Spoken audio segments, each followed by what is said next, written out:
Salamlayıram sizi dostlar. YouTube kanalıma hoş gəlmisiniz. Bu videonun mövzusu Incline Dumbbell Press. Hər zaman olduğu kimi nüanslara toxunacağım.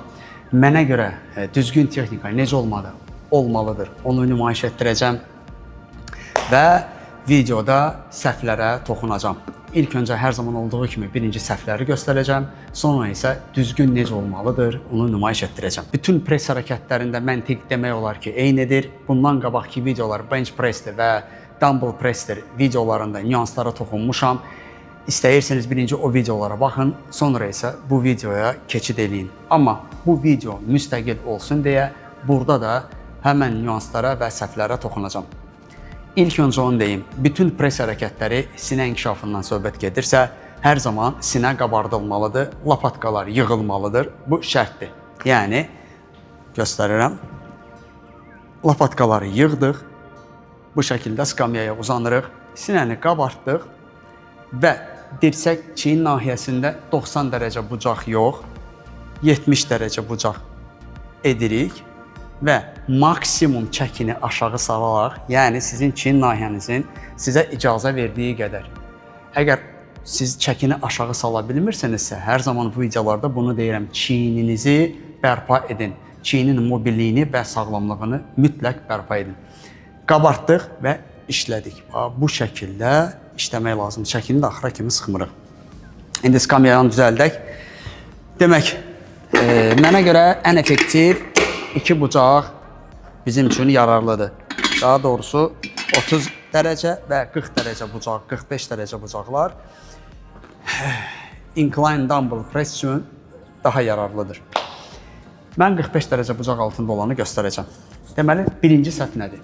Birinci səhv hər zaman dediyim kimi lapatkaları yığmamaq. İkinci səhv 90 dərəcə bucaq. Yəni uzanırlar, lapatkanı yığmadılar, 90 dərəcə bucaq və başlayırıq işləməyə. Üçüncü səhv isə çəkini axıra kimi salmamaq. Sual verəcəksiniz ki, bu niyə baş verir? Mən də sizə deyim. Çünki dumbbell press və ümumiyyətlə bütün hərəkətləri etdiyimiz zaman, daha doğrusu bir çox insan çəkini sıxmağı düşünür. Yəni, əzələni işlətməyə yox, sinəni demək olar ki, bu hərəkəti eləyən zaman mən zalda müşahidə edirəm, deyərdim ki, 70-80% insan məhz çəkini sıxım deyə məşq edir. Yəni, nəyin bahasına olursa, mən bu çəkini sıxım. O zaman da nə baş verir? O zaman da siz çəkini götürürsünüz, çiyin nahiyəsində 90 dərəcə bucaq yaradırsınız ki, çəkini sabitləyə biləsiniz çiyinin hesabına və belə deyim, vətərlərin prujunluq xüsusiyyətindən istifadə edərək çəkini yuxarı sıxmağa çalışırsınız. Çünki aşağı salsanız, siz bu çəkini qaldıra bilməyəcəksiniz və belə işləyirsiniz. Yəqin ki, videoya baxanda özünüzü görəcəksiniz. Problem da bilirsiniz nədir? Problem da odur ki, sinə məhz aşağı fazada işləyir. Yəni, biz sinəni işə salmaq üçün bu aşağı fazadan istifadə etməliyik. Görürsünüz? Bunun üçün isə biz dirsəkləri 90 dərəcə bucaq yox, 70 dərəcə bucağa salmalıyıq və maksimum lapatkaları yığırıq və maksimum da aşağı nöqtədən, yəni sinənin işləyən fazasından hərəkəti yerinə yetiririk.